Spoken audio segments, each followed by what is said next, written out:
жылағанын шығарды.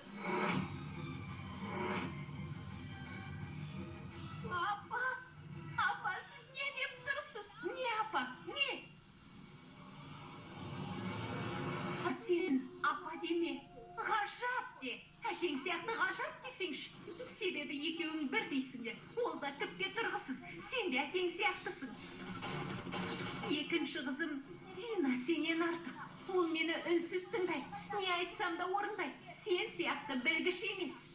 Апа, мен де Тина сияқты болам. Уәде берем, апа. Апа, маған ешқашан бұлай ұрыспап едіңіз ғой. Неге маған сонша ашуланасыз? Өтінем, мені бұл жерден алып кетіңізші, апа. Мен сіздің баниіңізбін ғой. Сіз менің жылағаныма төзбеуші едіңіз. Бүгін неге бұлай істеп тұрсыз, апа?